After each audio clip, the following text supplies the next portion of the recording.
Colonial wars to independence. Why Britain's loss in 1783 guaranteed America's Cold War victory. Now, here's what most historians get wrong about why the United States defeated the Soviet threat in 1989. They point to nuclear arsenals, to economic collapse in Moscow, to Reagan's defense spending. But the real answer sits 3,000 miles away in a completely different war, one that ended 206 years before Gorbachev picked up the phone. The secret I'm going to reveal by the end of this video isn't taught in textbooks. It's about what America learned when it was Britain's problem, not yet a superpower. If you lived through the Cold War, you remember the fear, the belief that the Soviets were 10 feet tall, their technology ahead of ours, their system more efficient, more ruthless, more willing to go to the brink. By 1962, during the Cuban Missile Crisis, we genuinely did not know if dawn would come. But America's answer to that crisis, the cool head, the refusal to blink first, the understanding that your enemy will flinch before you do, that wasn't invented in the 1960s. That was forged in 1776. Subscribe to this channel if you want to understand the hidden patterns that shaped modern America. And before you scroll past, drop a comment below. Tell us, what moment during the Cold War changed how you saw the country? Your story matters, and I read them. Now wait. This part demands your full attention. The connection between 1776 and 1962 isn't obvious, and I won't spoil it yet. But if you want the full framework of how asymmetrical wars shaped American identity and then American foreign policy across 4 centuries, we've compiled a complete guide in the description. It's not free. This is a paid resource where the deeper patterns are mapped out in ways that don't fit into video form. You'll find it pinned and in the description. When George III looked at the American colonies in the 1770s, he saw a problem he could solve. The British Empire had beaten France. It had defeated Spain. It had never lost a significant war. Its navy was unmatched. Its supply lines stretched across oceans, but they were proven and reliable. When you're the strongest power on Earth, you assume your enemies will crack first. Britain had economics on its side. It had a professional army. It had global resources. The war should have ended in Boston in 1775, but it didn't. And the reason tells you everything about what America would become 2 centuries later when it faced another superpower that assumed victory was inevitable. The British were fighting in America. The Americans were fighting for America. That distinction is not poetry. It is operational reality. A British soldier received orders in London, sailed for 6 to 8 weeks, arrived in a foreign continent where he knew no one and nothing, and was expected to pacify a population that outnumbered him, hated him, and lived in terrain he did not understand. An American militia fighter woke up 3 miles from his home. He grabbed his rifle. He fought for 3 hours. He went back to tend his crops. His supply line was his family's pantry. His intelligence network was his neighbors. His motivation was absolute. Britain kept trying to win the war the way it had always won wars. Seize the capital, control the main city, defeat the army in formal battle, occupy the territory, victory follows. That formula worked against the French. It worked against Spain. It didn't work against a population that didn't believe it had lost even when the army on the field was shattered. George Washington lost almost every battle he fought. His forces were defeated at Long Island, at New York, at the Brandywine, at Camden. By the mathematics of conventional warfare, America should have surrendered in 1777. Washington never surrendered. He retreated. He regrouped, he waited, he understood something that the British General Staff never quite grasped. Time was his weapon. The British had to win. The Americans only had to not lose. Britain had to hold every city. America only needed to hold out. Britain needed formal victory on a battlefield. America needed to stay alive as a nation long enough for Britain to get tired. The French understood this calculus. They sent money first, then ships, then soldiers. Not because they loved democracy. France sent support because weakening Britain weakened their greatest rival. Louis XVI didn't care about American freedom. He cared about reducing British naval power in the Atlantic and the Caribbean. Every American who tied down a British redcoat was a British soldier not available to fight the French. Spain joined for the same reason. So did the Dutch. What began as a colonial rebellion became a proxy war between European empires. Washington's ragged army survived not because it was superior, but because it was never quite eliminated. and because three major powers were bleeding Britain white across multiple continents. The British were fighting in America, the Caribbean, India, and at sea. They couldn't concentrate force. They had to spread resources. They had to maintain supply lines that stretched across an ocean. By 1781, after 6 years of grinding war, Britain faced a choice that would reshape everything that followed. The American war was expensive. The French alliance was making Britain's position worse, not better. The mainland colonies were still in rebellion. There was no end in sight. Public opinion at home was turning. Members of Parliament were questioning the cost, and the mathematics had flipped. Hold on. This is the moment where American power was actually forged, and I need you to focus for a second. What happens next? The negotiations in Paris, the terms Britain accepted, the territory they ceded, directly determines everything about how America enters the Cold War 170 years later. The seeds of American confidence, American territorial expanse, and American unwillingness to accept a subordinate role in the world were planted in 1783. If you want to understand why America would eventually confront the entire might of the Soviet system with such certainty, you need to see how Britain taught America to think about itself. Our comprehensive guide on how colonial power structures shaped American Cold War strategy is waiting in the description and pinned comment below. Inside, you'll find the detailed breakdown of how Britain's loss created the psychological and geographic foundation for American exceptionalism, the assumption that America was destined to dominate its hemisphere and eventually the world. It's a paid resource, but it's worth your time if you want to grasp the deep mechanics of why Americans negotiated from strength during the Cuban Missile Crisis, why they believed they could outspend the Soviets, and why they refused to accept a permanent division of Europe. The guide explores these connections in depth. In 1783, Britain conceded, not grudgingly, but strategically. They recognized American independence. They ceded the Ohio Valley. They established the Mississippi River as the western boundary of the new nation. Britain also granted fishing rights off Newfoundland and access to the Caribbean trade. This was not a defeated nation handing over scraps. This was a calculating imperial power, recognizing that holding America was costing more than keeping it was worth, and that a friendly independent America was better than a hostile occupied one. What Britain didn't anticipate, and this is crucial, was that they had just handed the emerging United States the territory and the psychological permission to expand. The Americans didn't see the Mississippi as a boundary. They saw it as a starting point. Within a generation, they would push beyond it. Within 2, they would reach the Pacific. Within 3, they would dominate the Western Hemisphere so completely that they could declare the entire region off-limits to European interference. That's the Monroe Doctrine. That's American confidence. That's the assumption baked into the American mind that this continent belongs to us, that we have the right to shape it, and that any outside power trying to do the same is an intruder.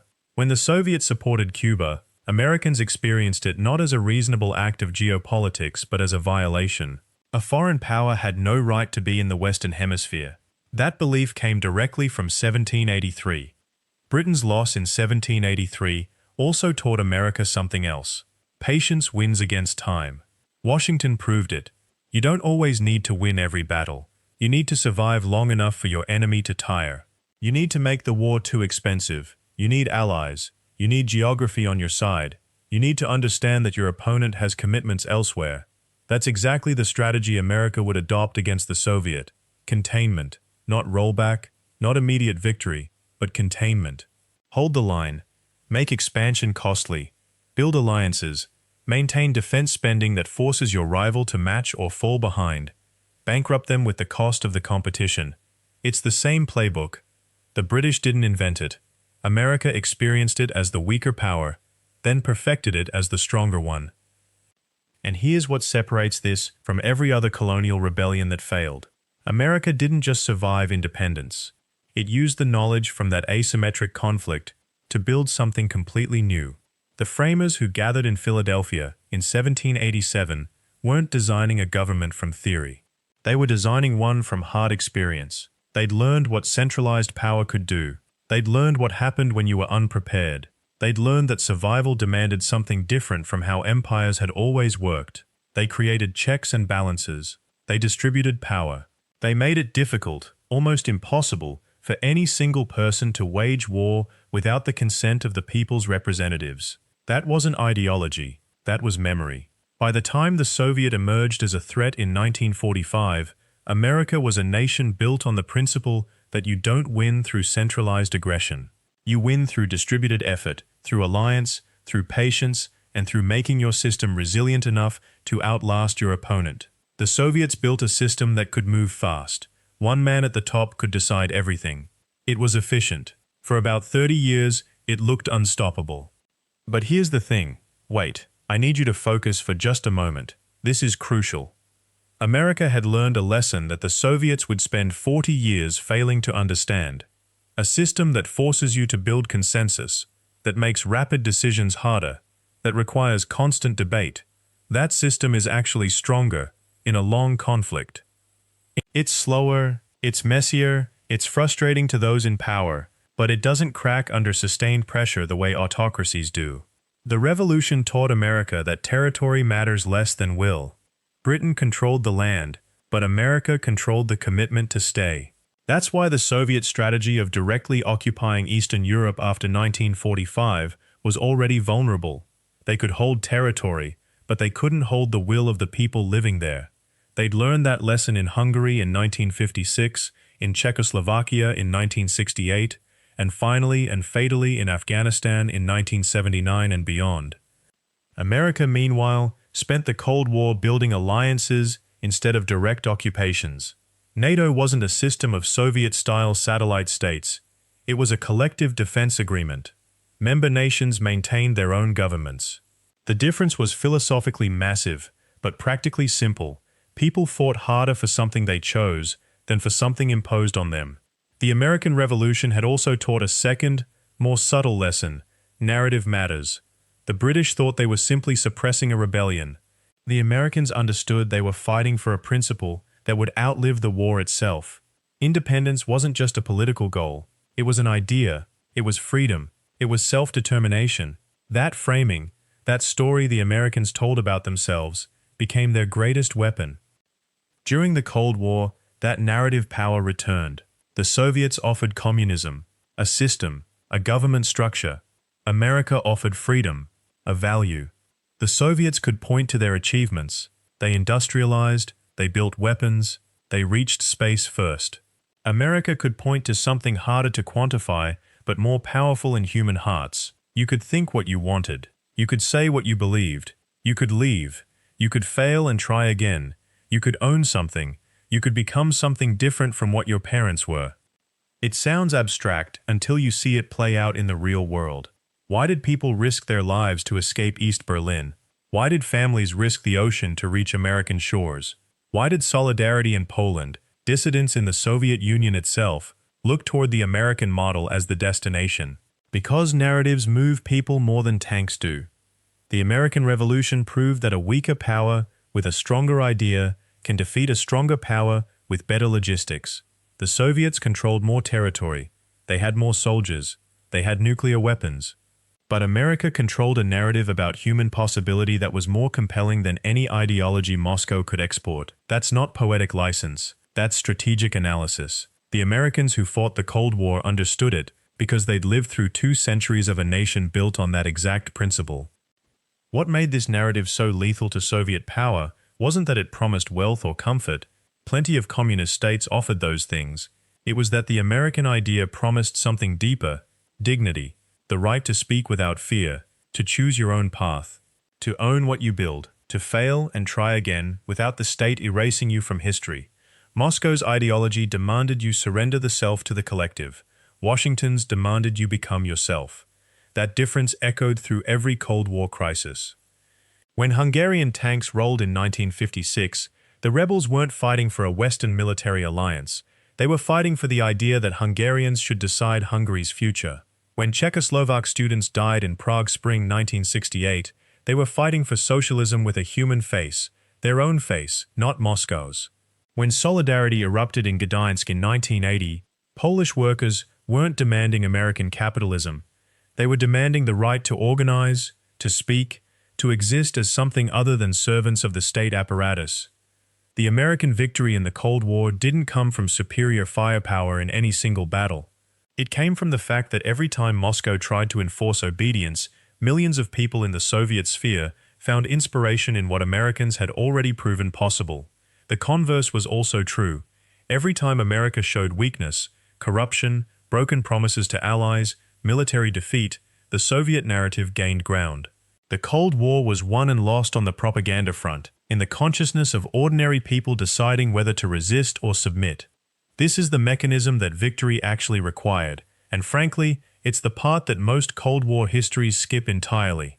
Military strategy gets the textbook chapters, economic competition gets the academic papers, but the psychological and ideological dimension, the battle for credibility, for who could point to their actual results and say, "Look at what our system has built," that's where the outcome was really decided. Before we go deeper into the final years of the Cold War, you need to understand one more mechanism that determined the outcome: the complete guide on how America's foundational identity actually shaped Cold War strategy, the patterns Moscow couldn't counter, the weaknesses they exploited, is waiting for you in the description and pinned comment. It's the reference point that ties every decision from 1945 to 1989 into one coherent picture. You'll want it before you try to make sense of what Reagan actually changed. By the late 1970s, the American narrative was exhausted. Vietnam had shattered the mythology of American invincibility. Watergate had exposed corruption at the highest levels. Stagflation, simultaneous inflation and stagnation, was hollowing out the middle class. American factories were closing. Japanese and German competitors were outpacing American industry. The dollar was weak. Oil shocks in the Middle East created panic and lines at gas stations. Young Americans questioned whether their country's system was actually superior to anything. At the exact moment when Moscow might have claimed ideological victory, when the American model looked broken, something unexpected happened. The Soviet system, which had always appeared monolithic and permanent, began to crack visibly.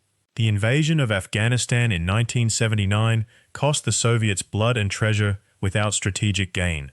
Dissidents inside the Soviet Union, Alexander Solzhenitsyn, Andrei Sakharov, and thousands of nameless others, were speaking out, publishing underground, proving that the myth of total control was precisely that, a myth. The economic model that Moscow had built was failing. Corruption at the top was becoming impossible to hide.